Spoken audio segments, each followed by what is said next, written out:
warahmatullahi wabarakatuh. Waalaikumsalam warahmatullahi wabarakatuh. Alhamdulillahirabbil alamin. Assalatu wassalamu ala asrofil anbiya'i wal mursalin wa ala alihi washabihi ajmain. Amma ba'du. Yang saya banggakan guru hebat saya Ibu Eka Yulianti, CGP Angkatan 9 dari UPTD SD Negeri 44 Gedong Tataan. Yang saya banggakan serta senantiasa saya sayangi ibu-ibu Dewan Guru PTD SD Negeri 44 Gedong Tataan yang insya Allah senantiasa dimuliakan oleh Allah Subhanahu wa Ta'ala. Puji syukur marilah kita panjatkan kehadirat Allah Subhanahu wa Ta'ala, Tuhan yang Maha Esa, yang telah memberikan rahmat dan hidayahnya kepada kita semua, sehingga kita masih diberikan kesehatan, dapat berkumpul bersama di ruang kelas 4 ini dalam keadaan sehat walafiat, tidak kurang suatu apapun. Sholawat teriring salam juga marilah senantiasa kita sanjung agungkan kepada junjungan kita Nabi besar Muhammad yang senantiasa kita nantikan syafaatnya di yaumul qiyamah nanti. Bapak Ibu Dewan Guru PTD SD Negeri 44 Gedong Tataan yang saya banggakan dan saya sayangi, pada kesempatan siang hari ini kita bersama-sama akan mendengarkan sosialisasi tentang budaya positif dari rekan kita Ibu Eka Yulianti, CGP Angkatan 9 untuk Kabupaten Pesawaran, yang mana beliau akan memaparkan bagaimana untuk bersama-sama mengedepankan budaya positif di sekolah, baik yang berawal dari diri sendiri maupun dari rekan sejawat, siswa-siswi, atau untuk seluruh warga sekolah. Karena dengan kita membiasakan untuk berbudaya positif, maka insya Allah yang akan kita hasilkan juga hasilnya akan selalu positif. Dalam kesempatan kali ini juga saya berharap kepada Ibu Eka Yulianti dapat mengajak rekan-rekan guru di UPTD SD Negeri 44 Gedong Tataan untuk turut serta bersama mensejajarkan pendidikan KBM yang ada di UPTD SD Negeri 44 Gedong Tataan ini dengan sekolah-sekolah yang memang layak untuk kita sejajarkan. Dan saya juga berpesan kepada seluruh Dewan Guru UPTD SD Negeri 44 Gedong Tataan untuk tetap semangat, kita bersama-sama membangun kerjasama, saling bersinergi, saling berintegrasi, mengedepankan asas kepentingan siswa yang diutamakan. Tidak ada pemikiran-pemikiran negatif, tidak ada maksudnya persaingan yang secara negatif. Mari kita bangun persaingan secara positif, membangun jiwa yang positif, berbudaya yang positif dari perilaku diri kita sendiri maupun siswa-siswi kita. Sejak dini kita mengajarkan kepada siswa-siswi kita untuk berbudaya baik akhlaknya maupun keterampilan dan pengetahuannya, karena ketika akhlaknya sudah terbentuk dengan baik, insya Allah pengetahuan-pengetahuan lainnya pun akan terbentuk dengan baik pula. Saya juga sangat berterima kasih kepada Ibu Eka Yulianti selaku guru hebat saya yang sekarang sedang mengikuti proses CGP di Kabupaten Pesawaran untuk peran sertanya mengajak rekan-rekan guru di UPTD SD Negeri 44 Gedong Tataan untuk bersama-sama menyelaraskan tujuan kita memajukan siswa-siswi kita menjadi siswa-siswi yang aktif, kreatif, dan inovasi dengan tidak melupakan akhlak yang terpenting.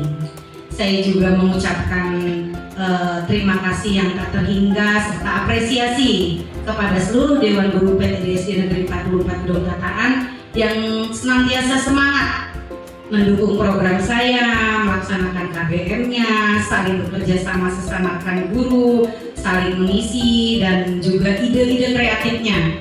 Ditunggu ke depannya lagi kegiatan-kegiatan yang sangat positif. Insya Allah saya bisa selalu membersamai Bapak Ibu sekalian dalam apapun kegiatan positif yang Bapak Ibu programkan. Dan saya juga memohon maaf apabila kiranya sampai dengan di saat ini saya selaku kepala sekolah di UPTD SD Negeri 44 Gedong Tataan belum secara maksimal bekerja, mendampingi, membersamai Bapak Ibu sekalian, karena Di samping itu saya masih ada kegiatan-kegiatan juga yang harus saya selesaikan di luar sekolah yang pastinya tidak bertumburan dengan kegiatan sekolah dan itu masih bersamaan dengan kegiatan kedinasan. Insya Allah kedepannya kita akan bersama-sama mencari ide-ide kreatif lagi supaya apa? Supaya siswa-siswi di sekolah kita tidak bosan untuk menerima KBM dari kita semua. Program outing kelas dikedepankan, program untuk berkolaborasi dengan pihak-pihak terkait juga kita kedepankan. Kiranya dari saya itu saja. Sekali lagi saya ucapkan terima kasih, tetap semangat dan tetap sportif untuk menjadi yang positif. Saya akhiri wabillahi taufiq wal hidayah. Assalamualaikum warahmatullahi wabarakatuh. Bismillahirrahmanirrahim. Assalamualaikum warahmatullahi wabarakatuh. Masih semangat ibu-ibu? Ya, sepertinya udah ngantuk ya. Walaupun udah di jam-jam rawan, saya mohon Bapak Ibu sekalian tetap semangat ya. Oke, sebelumnya kita tepuk semangat seperti biasanya ya, untuk meningkatkan semangat kita. Masih ingat dengan tepuk semangat kita, Bapak Ibu? Oke, yuk tepuk semangat. Semangat. Ya, terima kasih. Oke, Bapak Ibu, yang pertama saya mengucapkan terima kasih atas kehadiran Bapak Ibu di ruang kelas ini guna mendengarkan atau menyimak penjelasan dari saya mengenai penyebaran pemahaman materi budaya positif kepada rekan guru di UPTD SD Negeri 44 Gedong Tataan, di mana ini adalah tugas saya pada modul 1.4, yaitu mengenai materi budaya positif.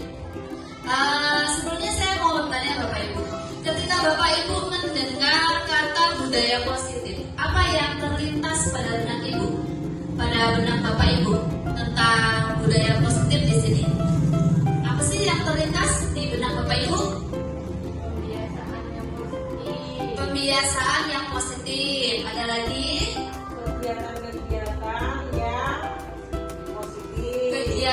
Kegiatan yang positif. Ada lagi?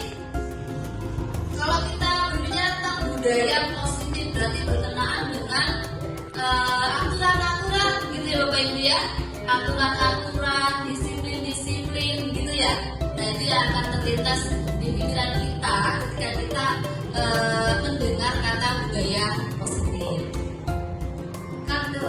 Ya, yang berikutnya Bapak Ibu, pada budaya positif di sini konsep intinya yang pertama adalah perubahan paradigma belajar. Yang kedua, disiplin positif, nilai-nilai kebajikan, kebutuhan dasar manusia, motivasi perilaku manusia, posisi kontrol guru, keyakinan kelas, dan segitiga restitusi. Nah ini nanti yang akan saya paparkan satu demi satu. Kira-kira dari ke-8 konsep inti yang ada di depan, mana yang Bapak Ibu yang sudah pernah dengar dari ke-8 konsep inti budaya positif di sini? Perubahan paradigma belajar, Bapak Ibu sudah pernah mendengarnya? Sudah. Disiplin positif? Nilai-nilai kebajikan? Ya. Atau segitiga restitusi? Oke, jadi nanti akan kita bahas bersama-sama ya Bapak Ibu mengenai konsep inti budaya positif.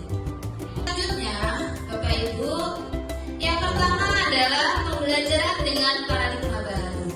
Kita mungkin sudah tidak asing lagi Bapak Ibu ya dengan pembelajaran dengan paradigma baru. Ketika kita berbicara pembelajaran paradigma baru, di sini yang akan kita ingat pastinya tentang pembelajaran berdiferensiasi. Adakah di sini Bapak Ibu yang mengetahui apa sih pembelajaran berdiferensiasi itu?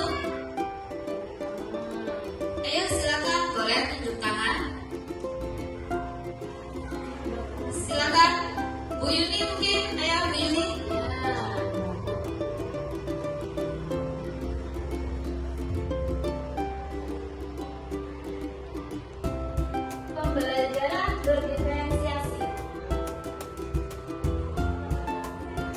Assalamualaikum warahmatullahi wabarakatuh. Waalaikumsalam warahmatullahi wabarakatuh.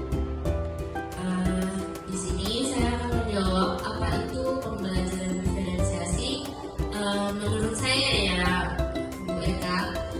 Jadi pembelajaran diferensiasi itu adalah pembelajaran dengan berbagai metode menyesuaikan dengan kebutuhan anak atau potensinya anak. Jadi misalnya anak itu kan beragam, dari latar belakang juga beragam, potensi juga beragam. Jadi guru harus dapat menyesuaikan bagaimana kebutuhan anak tersebut yang dikatakan dengan adil keadilan. Jadi misalnya adil itu belum tentu semua disamaratakan, tapi kita menyesuaikan dengan kebutuhannya. Misal anak belum bisa baca, kok kita kasih langsung bacaan, pasti dia akan bingung. Berbeda dengan anak yang sudah bisa membaca, maka pelajarannya akan berbeda. Itu menurut saya. Boleh kepada ibu guru yang lain untuk menyampaikan inspirasinya atau pendapatnya tentang pembelajaran diferensiasi. Terima kasih. Ya, sama-sama, terima kasih Bu Yuni. Ada yang lain jawabannya? Ya, oke. Kalau tadi Bu Yuni mengatakan bahwa pembelajaran diferensiasi itu adalah suatu pembelajaran yang menggunakan beberapa metode, gitu ya. Yang asasnya adalah adil apa tadi Bu Yuni? Adil keadilan, di mana setiap murid itu memiliki kebutuhannya berbeda-beda. Nah, betul sekali ya Bapak Ibu ya. Jadi ketika kita berbicara tentang pembelajaran paradigma baru, pastinya kita akan disuguhkan dengan istilah pembelajaran berdiferensiasi. Di mana pembelajaran diferensiasi ini adalah pembelajaran yang dilakukan berdasarkan kebutuhan murid. Seperti yang kita tahu ya Bapak Ibu ya, kita tidak bisa menyamaratakan setiap kebutuhan murid, karena pada dasarnya murid itu memang memiliki kemampuannya masing-masing. Kalau kita selama ini kan menyamaratakan, gitu ya. Kalau tadi kata Bu Yuni adil keadilan. Jadi ketika anaknya sudah bisa membaca, seharusnya kita kasih pembelajaran yang lebih, gitu ya. Yang tidak membaca, yang belum bisa membaca, tidak bisa kita langsung berikan bacaan yang full, gitu. Nah, itu tentang pembelajaran berdiferensiasi. Jadi pembelajaran diferensiasi di sini adalah sesuai teori psikologi modern untuk mewujudkan profil pelajar Pancasila. Di mana profil pelajar Pancasila sudah kita ketahui ya Bapak Ibu ya. Ada berapa elemen Bapak Ibu? Ada 6 elemen. Masih ingat lagunya? Belajar Pancasila, beriman dan bertakwa pada Tuhan Yang Esa, dan berakhlak mulia, berkebinekaan global, gotong royong mandiri, kreatif dan bernalar kritis. Iya tuh. Tepuk tangan buat kita semua. Ya, terima kasih Bapak Ibu. Bapak Ibu masih ingat ya tentang profil pelajar Pancasila. Jadi yang pertama adalah beriman dan bertakwa. Beriman dan bertakwa kepada Tuhan Yang Maha Esa dan berakhlak mulia, berkebinekaan global, gotong royong, mandiri, kreatif dan bernalar kritis. Ada miskonsepsi tentang teori kontrol. Bapak Ibu sadar tidak tentang apa sih yang selama ini kita lakukan terhadap murid kita? Jadi kita beranggapan bahwa kita ini yang mengontrol anak-anak murid kita. Ya, begitu ya. Padahal sebenarnya tidak Bapak Ibu. Tidak bisa kita mengontrol anak-anak kita. Karena anak-anak kita itu sebenarnya punya kontrol emosi sendiri-sendiri. Sebenarnya apa yang kita berikan kepada anak ketika kita menyuruh atau kita menginginkan sesuatu yang kita inginkan kepada anak, lalu anak itu melakukan, gitu ya. Anak itu melakukan, nah itu bukan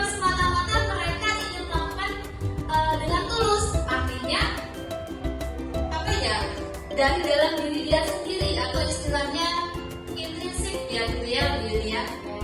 Nah oke, berikutnya yang pertama adalah ilusi guru mengontrol murid. Nah di sini yang seperti saya katakan bahwa sebetulnya guru itu hanya ilusi saja gitu ya dapat mengontrol murid. Nah ilusi bahwa kritik dan membuat rasa bersalah mampu menguatkan karakter. Ini yang sering kita lakukan ya Bapak Ibu ya. Membuat rasa bersalah. Ayo dong nak, dikerjakan. Kamu gak kasihan sama ibu gitu ya. Yang sering kita lakukan begitu ya. Nah, lalu berikutnya ilusi bahwa orang dewasa berhak memaksa. Ini juga pernah kita lakukan. Lalu ilusi bahwa semua penguatan positif efektif dan bermanfaat. Jadi terjadi miskonsepsi tentang teori kontrol di sini. Bahwa kita sebagai guru sebetulnya tidak bisa mengontrol guru tersebut. Disiplin positif. Bapak Ibu, jadi disiplin itu adalah belajar ya Bapak Ibu ya. Kalau disiplin yang kita ketahui adalah bagaimana cara kita untuk menghindari hukuman. Kalau yang selama ini kita tahu ya, kalau kata disiplin, mematuhi tata tertib, tata tertib. Padahal Bapak Ibu, disiplin itu berasal dari kata disiplina, yang artinya adalah belajar. Disiplin itu mengacu pada diri sendiri yang memiliki tanggung jawab terhadap apa yang dilakukannya berdasarkan nilai-nilai yang diyakini. Nah, itu adalah disiplin Bapak Ibu. Jadi disiplin kita sekarang itu agak berbeda ya. Jadi ternyata disiplin di sini adalah belajar. Nah, disiplin positif sendiri itu adalah merupakan salah satu cara penerapan disiplin yang bertujuan untuk menumbuhkan kesadaran serta memberdayakan peserta didik tanpa imbalan penghargaan atau reward. Nah, ancaman atau hukuman. Nah, itu adalah disiplin positif. Dan selama ini kita sering ya Bapak Ibu ya memberikan imbalan penghargaan, reward. Nah, kalau kamu nanti mengerjakan, ibu kasih ini. Nah, atau nanti kalau misalkan betul semua, ibu kasih bintang 5. Nah, itu adalah rewardnya. Atau diancam malah bahkan ya Bapak Ibu ya, kita mengancam. Nanti kalau kamu tidak mengerjakan, kamu pasti akan begini. Bahkan kita sering juga melakukan hukuman terhadap anak-anak. Begitu. Nah, berikutnya sebagai pendidik, tujuan kita adalah menciptakan peserta didik yang memiliki disiplin diri sehingga mereka berperilaku mengacu kepada nilai-nilai kebajikan universal dan memiliki motivasi intrinsik dalam perubahan perilaku ke arah yang lebih baik. Gitu. Perubahan motivasi intrinsik di sini Bapak Ibu. Apakah Bapak Ibu sudah pernah mendengar apa itu motivasi intrinsik? Ya, apa itu Bu Yuni? Motivasi dari dalam Ya, motivasi yang lahir dari dalam diri sendiri. Artinya, ketika kita melakukan sesuatu atau kita nyuruh sesuatu atau kita menginginkan sesuatu terhadap anak tersebut, anak itu memang betul-betul melakukannya dari dalam diri dia sendiri. Kalau kita masih berbicara, nah nanti kalau kamu mengerjakan edukasi bintang 5, nah itu berarti motivasi dia belum motivasi intrinsik, itu namanya motivasi ekstrinsik yang dari luar, bukan dari dirinya sendiri. Dan teori kontrol.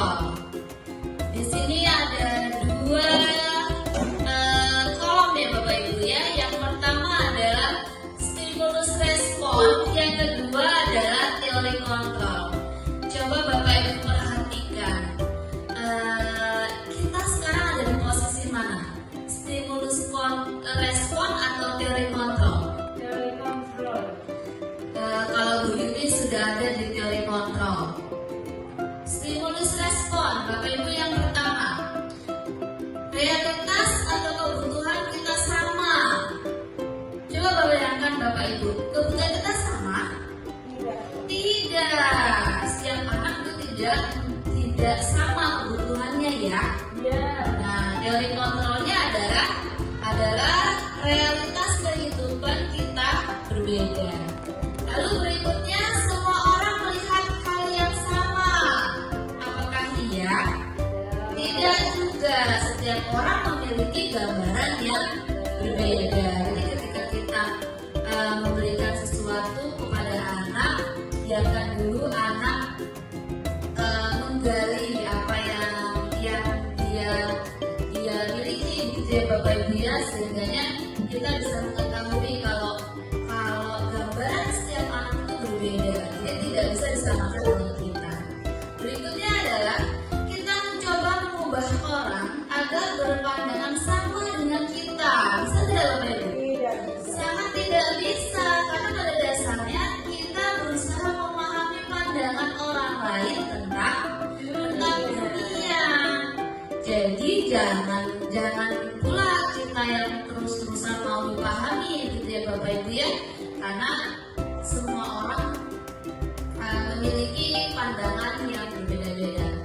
Berikutnya adalah perilaku buruk dilihat sebagai suatu kesalahan. Nah, saya yakin Bapak Ibu pasti pada momen-momen tertentu mungkin akan berperilaku seperti itu ya. Nah, sebenarnya pada teori kontrol di sini adalah semua perilaku itu memiliki tujuan, bahkan perbuatan yang salah pun mungkin memiliki tujuan. Orang lain bisa mengontrol saya. Bisa? Iya. Ya, hanya Anda yang bisa mengontrol diri Anda. Ya.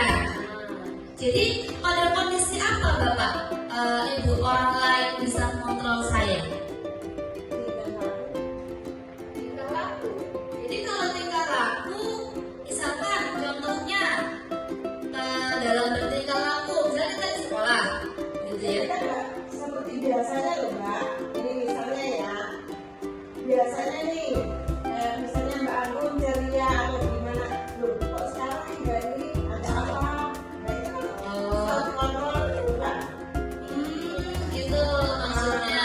Jadi maksudnya Bu Enda di sini adalah sesuai dengan kondisi, gitu ya. Nah, berikutnya adalah saya bisa mengontrol orang lain. Anda tidak bisa mengontrol orang lain. Jadi memang sebetulnya kalau menurut saya bukan bukan kita ingin mengontrol ya Bapak Ibu ya. Tapi kan kita sudah punya standar pembelajaran kalau kita di kelas gitu. Berikutnya adalah pemaksaan ada pada saat rujukan gagal. Nah, kolaborasi dan konsensus menciptakan pilihan-pilihan baru. Nah, itu pada berikutnya adalah nilai-nilai kebajikan.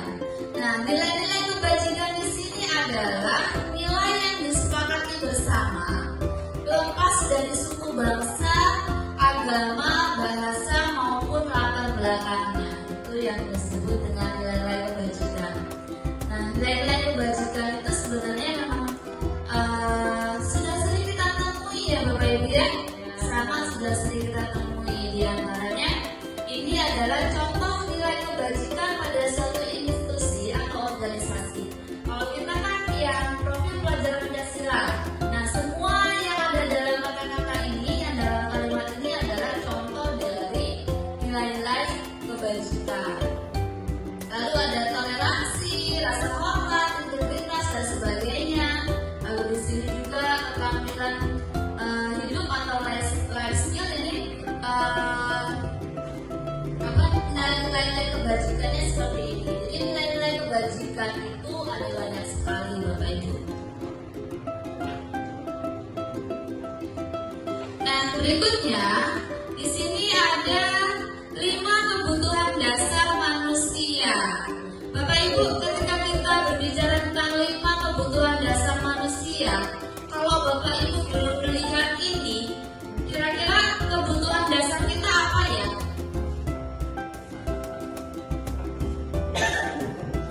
Apakah kebutuhan dasar kita? Salah kan? Iya, yang pertama adalah bertahan hidup, Bapak Ibu. Apa sih indikator dari bertahan hidup? Kita butuh makanan, pakaian, tempat tinggal, keamanan, dan kesehatan. Itu adalah kebutuhan dasar manusia yang pertama. Berikutnya adalah kasih sayang dan rasa diterima. Indikatornya adalah rasa diterima, dipedulikan, berbagi, kerjasama, lalu menjadi bagian dalam kelompok. Lalu berikutnya adalah penguasaan. Penguasaan di sini ada harga diri, keinginan untuk dianggap, memimpin, berprestasi, diakui, didengar, itu termasuk ke dalam kebutuhan dasar manusia, penguasaan. Lalu berikutnya kebutuhan dasarnya adalah kebebasan. Kebebasan di sini indikatornya adalah mandiri, memiliki pilihan, mencoba hal baru, lalu mampu mengendalikan arah dirinya. Dan yang berikutnya yang terakhir kebutuhan dasar manusia adalah kesenangan ya Bapak Ibu ya. Kita butuh bermain, kita humor-humor, antusiasme, lalu kita tertawa, itu adalah kebutuhan dasar kita. Gitu, Bapak Ibu.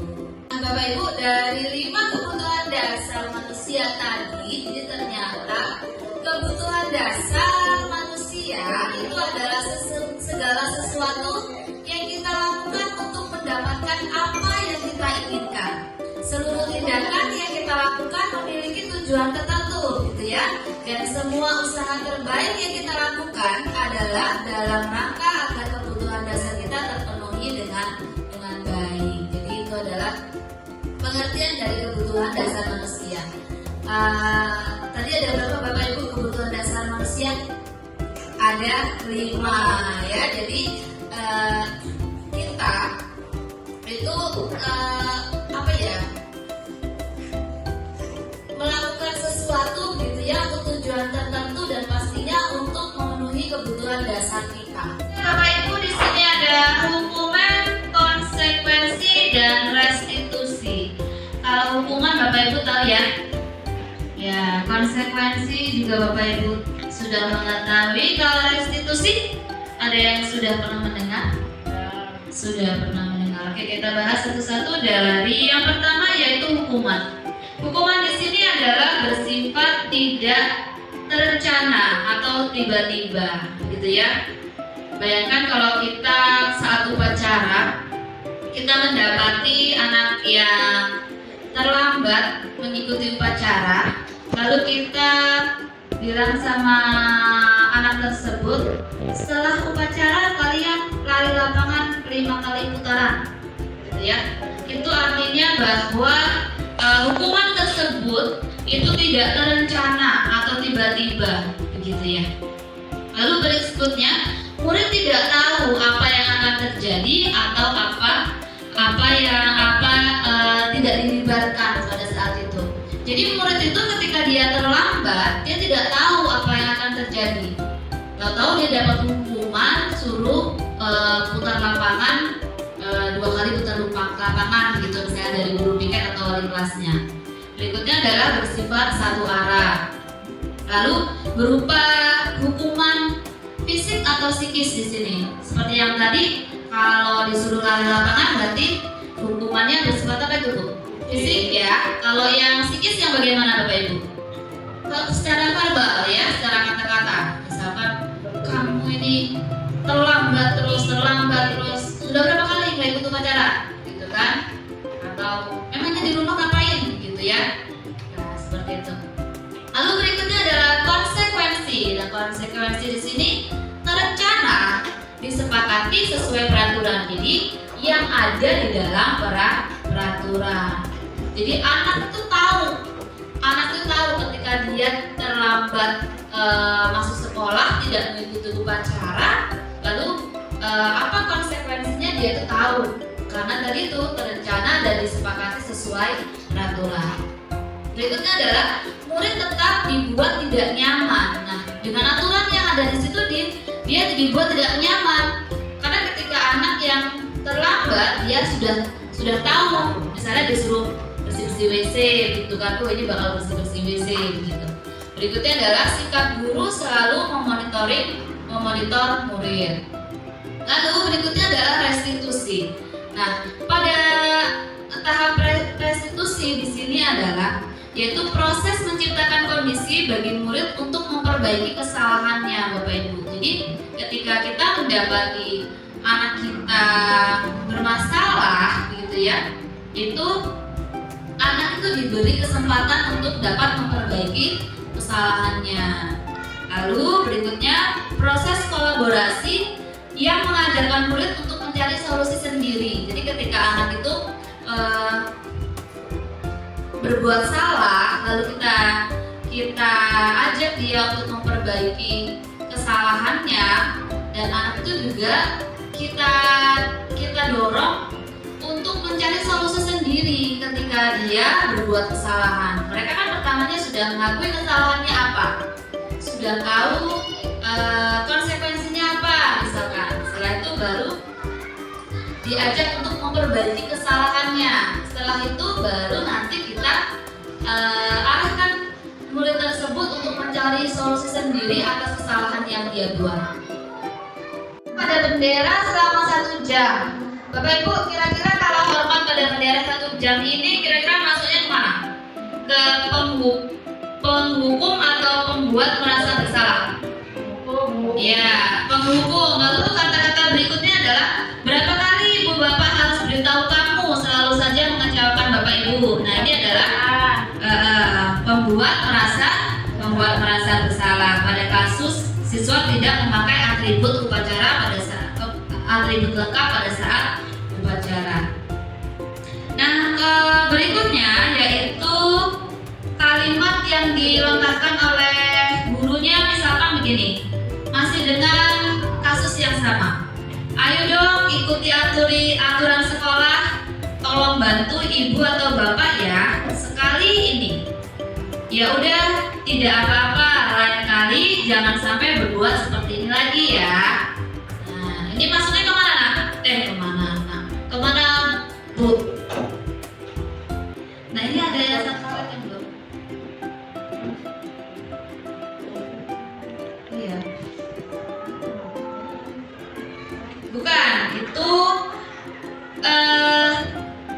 coba Bapak Ibu bayangkan ketika kita bersama dengan murid, kan tidak hanya kita menjadi seorang guru ya, kadang-kadang kita bisa menjadi teman.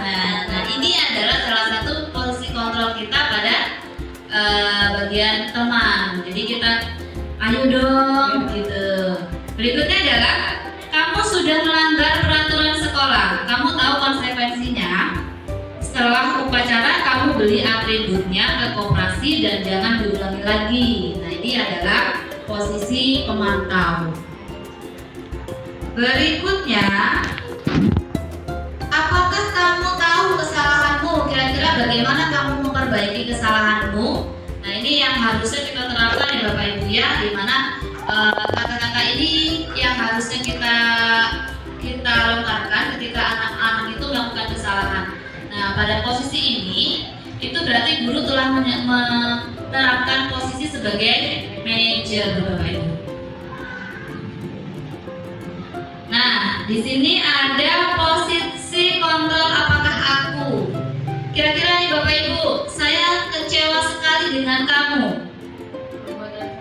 Membuat merasa bersalah. Lalu kalau tidak pernah benar melakukannya.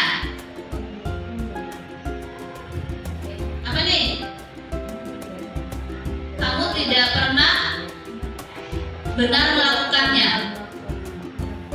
Merasa bersalah.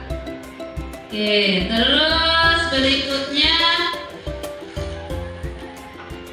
ayolah lakukan demi Bapak Ibu. Ini adalah posisi kontrol kita sebagai teman, ya, sebagai teman. Berikutnya, kamu tidak pernah mendapatkan nilai jika tidak mengerjakan tugas. Pemantau. Nah, itu adalah 5 posisi kontrol ya Bapak Ibu ya. Nah, dari percakapan tadi, coba Bapak Ibu diulangi lagi dong, apa 5 posisi kontrol itu? Yang pertama adalah penghukum, pembuat rasa bersalah, teman, pemantau, dan satu lagi adalah manajer. Jadi diharapkan kita sebagai guru itu dapat menempati posisi kontrol sebagai manajer, sehingga apa yang terjadi pada anak itu bisa kita atasi dengan baik. Nah, berikutnya Bapak Ibu, kita akan membicarakan keyakinan kelas. Di sini ada pertanyaan, mengapa keyakinan kelas? Mengapa bukan peraturan kelas? Yuk, coba saya minta satu pendapat. Karena kalau peraturan kelas itu berasal dari satu arah. Oke. Tapi berbeda dengan keyakinan kelas. Kalau keyakinan kelas itu dari 2 arah antara guru dan murid dan disetujui bersama. Jadi bukan dari satu arah dari guru saja. Kalau dari guru saja itu jadi peraturan kelas. Ya. Keyakinan kelas berarti kan nilai-nilai yang akan kita yakini, sehingga kalau ada keyakinan kelas, anak-anak itu akan lebih bertanggung jawab atas pilihannya.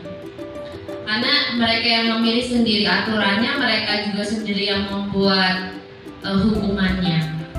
Mereka akan lebih bertanggung jawab atas pilihannya. Ya, terima kasih Bu Yuni. Ada pendapat lain? Mengapa keyakinan kelas? Mengapa bukan peraturan kelas? Tadi Bu Yuni mengatakan bahwa kalau keyakinan kelas itu menjadi anak lebih bertanggung jawab dengan apa yang mereka yakini, gitu ya Bapak Ibu ya, sehingga mereka itu melakukannya dengan penuh tanggung jawab dan mereka juga yang membuat hukumannya, gitu ya, ketika mereka melanggar keyakinan kelas yang sudah disepakati. Lalu dari Bu Yuni juga mengatakan bahwa kalau peraturan kelas itu dibuat secara satu arah gitu ya, satu arah artinya hanya kita sebagai guru yang membuatnya. Tapi kalau keyakinan kelas di sini kita melibatkan seluruh siswa dalam pembuatan keyakinan kelas. Ya, terima kasih Bu Yuni. Ini adalah pembentukan keyakinan kelas. Di sini yang pertama bersifat abstrak. Nanti tolong Bu Yuni dijelaskan bersifat abstrak itu bagaimana.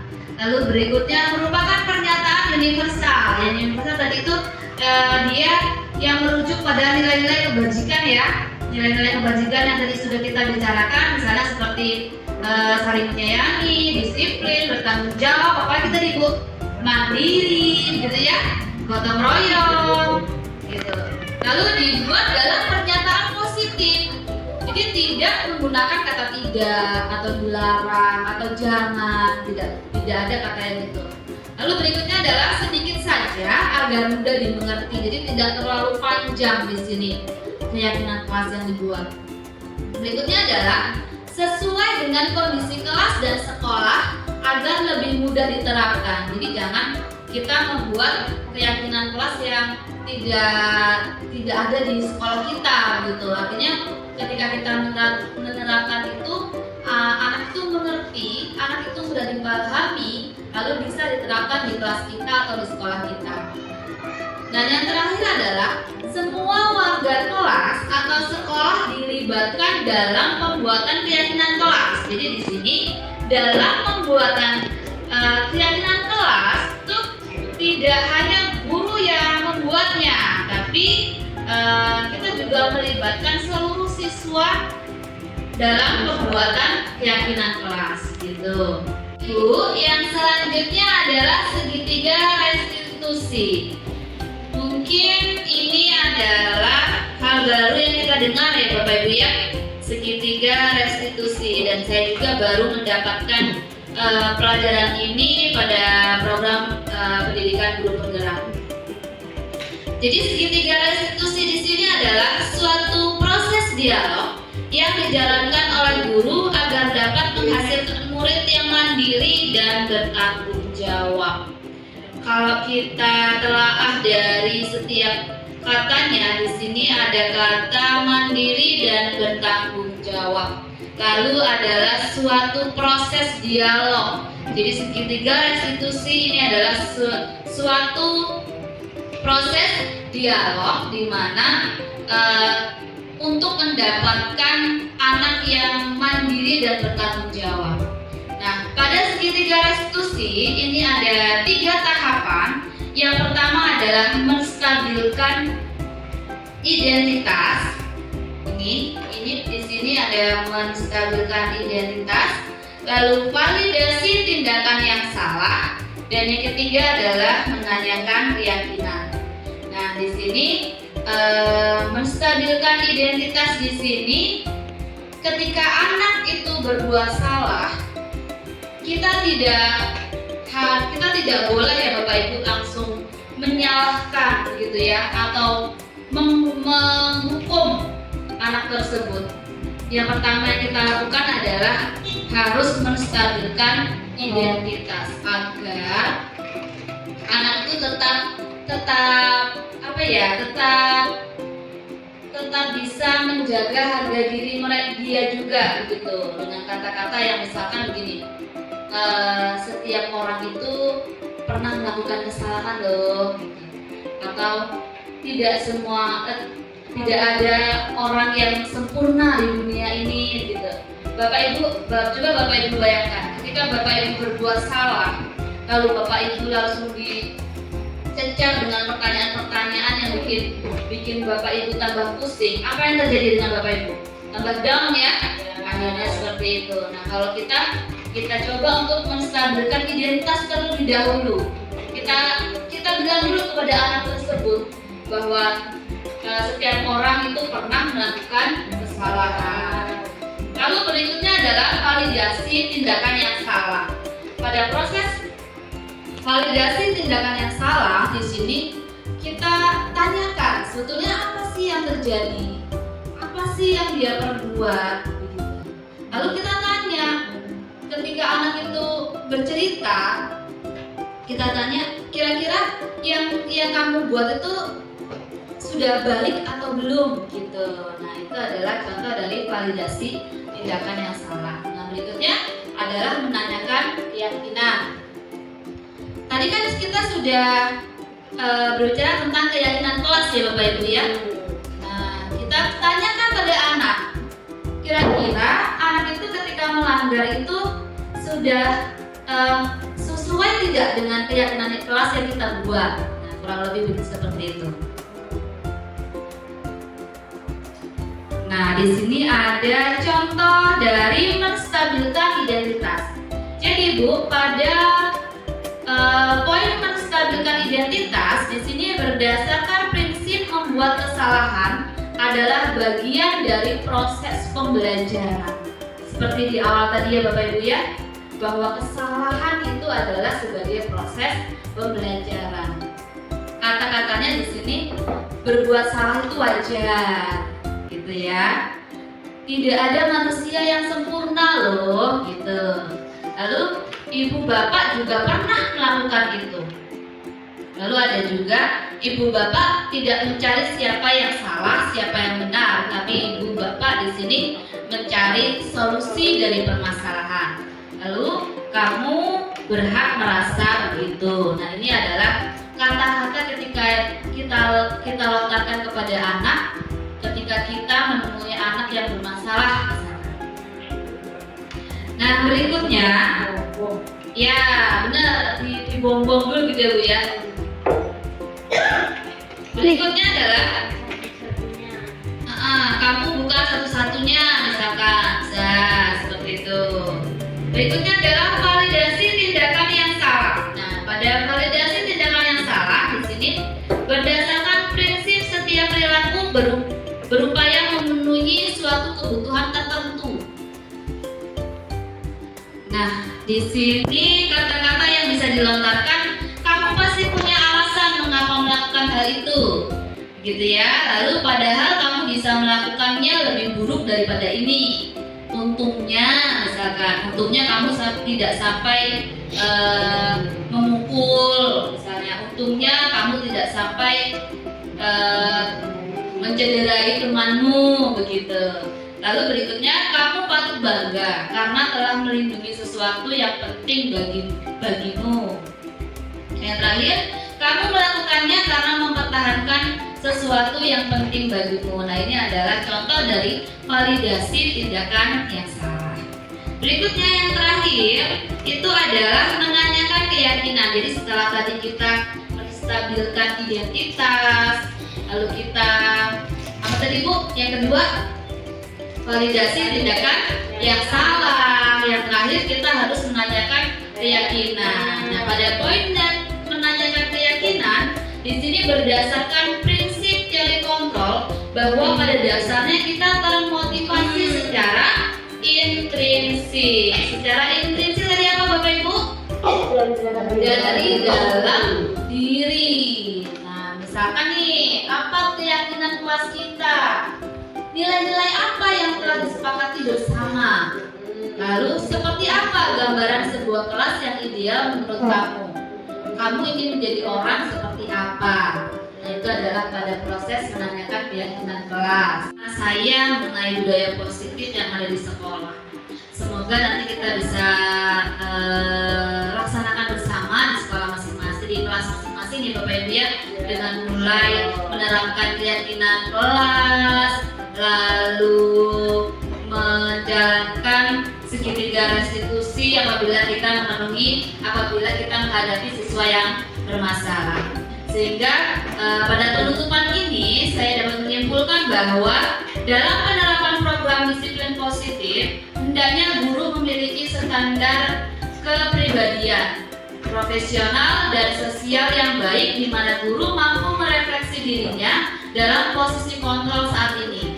Bagaimana perjalanan dirinya sebagai among atau manajer yang menuntut murid-muridnya menjadi insan yang mandiri, merdeka, dan bertanggung jawab. Itu menurut standar nasional pendidikan, Bapak Ibu ya. Ya, Bapak Ibu, terima kasih atas waktunya. Semoga bermanfaat dan dapat diterapkan di kelas Bapak Ibu masing-masing. Apabila ada kesalahan, saya mohon maaf. Saya akhiri. Wabillahi taufiq wal hidayah. Wassalamualaikum warahmatullahi wabarakatuh.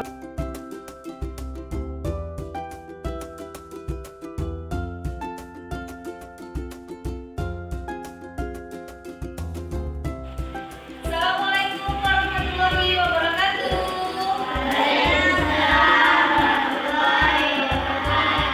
Gimana kabarnya nak hari ini? Baik. Alhamdulillah. Saat ini gimana? Semuanya hadir? Hadir. Coba dilihat temannya, kanan kirinya, ada teman kalian yang tidak hadir? Hadir semua ya? Oh, ada Cinta yang tidak hadir. Apa keterangannya Cinta hari ini tidak hadir? Izin atau sakit? Sakit. Oke. Nah, kita doakan semoga kita cepat sembuh ya. Oke. Oke anak-anak, bagaimana kalau sebelum kita memulai hari ini, kita akan tepuk semangat seperti biasanya ya. Oke, ya, tepuk semangat.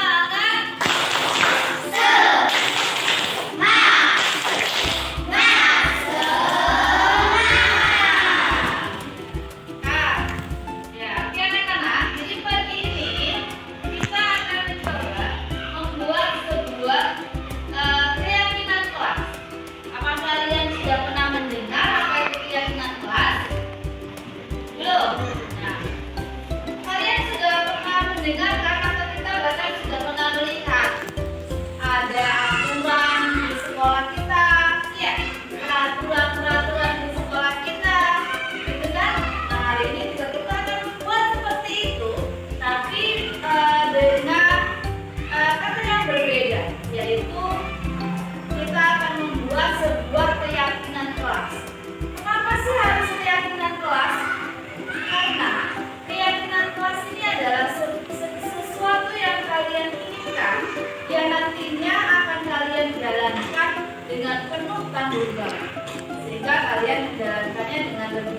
lebih apa ya, lebih bertanggung jawab lagi, karena kalian yang akan menuliskan peraturan-peraturan atau kesepakatan-kesepakatan yang ada pada keyakinan kelas yang akan kita jalani. Oke?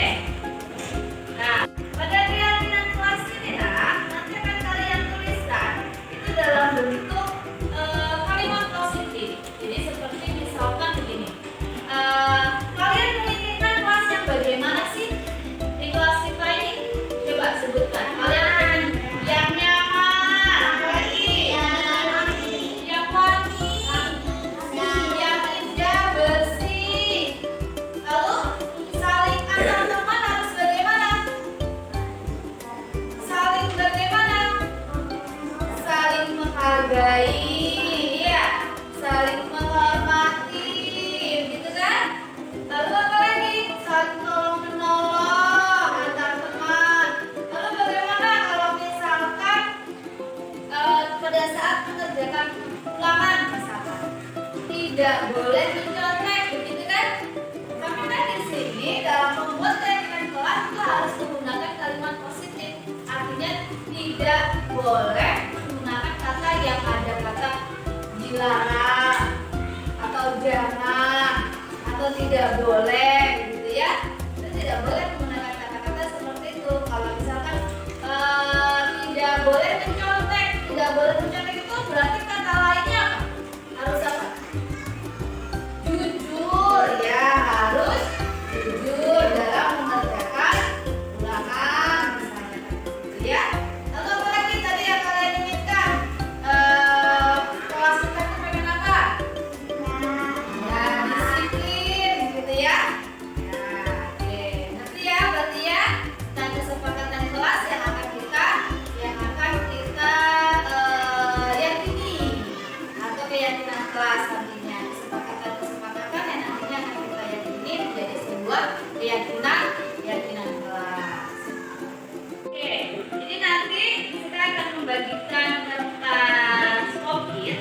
Kalian menuliskan apa sih yang kalian inginkan di kelas kita. Seperti yang tadi sudah dijelaskan ya, menggunakan kata-kata ya, kalimat yang positif. Apa tadi contohnya misalkan saling menghargai, saling menghormati, tolong menolong, disiplin, jujur, gitu ya. Ya, ini silakan bagikan satu persatu. Kalian tuliskan satu anak, satu orang, satu keyakinan kelas yang ingin kalian sepakati. Oke? Maksud?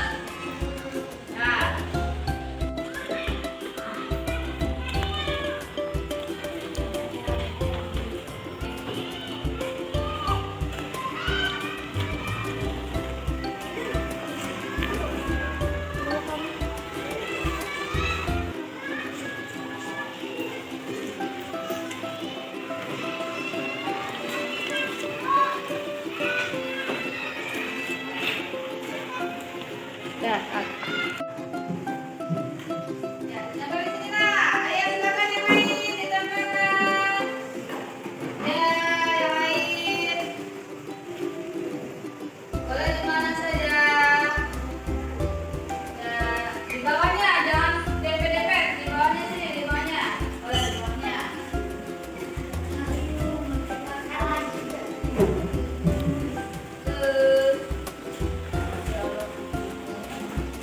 Ya,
sudah kita sepakati bersama ya.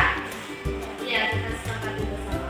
Itu jadi nanti kita akan meminta tanda tangan kalian untuk menandatangani bahwa kalian itu meyakini keyakinan kelas yang sudah kita tulis bersama. Oke? Ya baiklah anak-anak, sudah terbentuk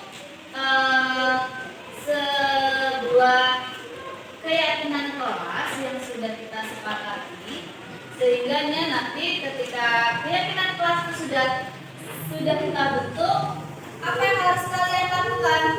Kalian harus menjalankannya dengan penuh apa?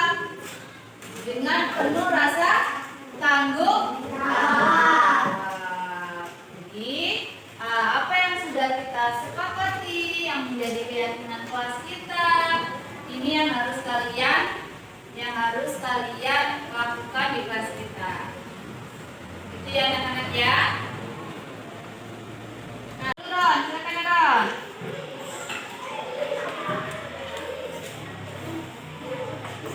Tulis namanya dulu. Nama ya Ron.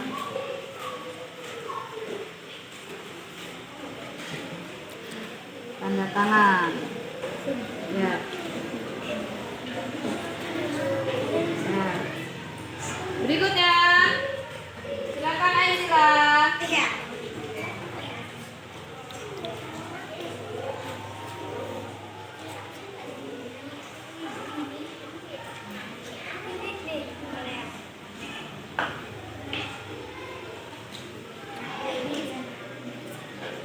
Nah, Aisyah.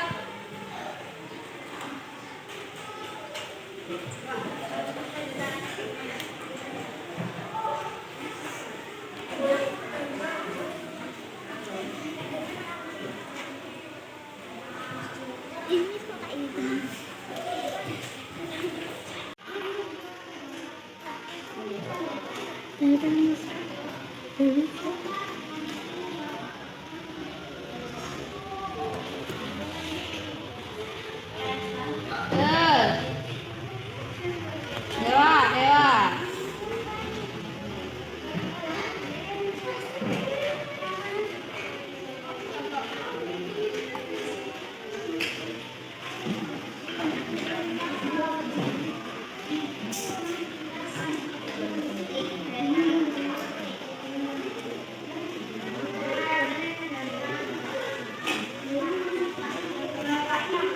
Nah, dan cut.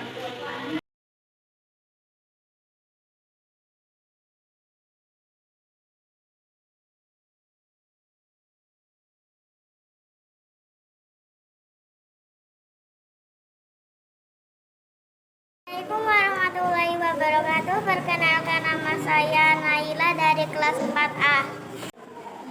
Perasaan saya saat mengikuti diskusi keyakinan kelas sangat senang. Dengan keyakinan kelas kita lebih bertanggung jawab. Perkenalkan, nama saya Misha dari kelas 4A. Perasaan saya saat mengikuti berdiskusi sangat bersemangat. Dengan keyakinan kelas kita lebih disiplin. Assalamualaikum warahmatullahi wabarakatuh. Perkenalkan, nama saya Waisa dari kelas 4A. Perasaan saya saat mengikuti diskusi keyakinan kelas bahagia.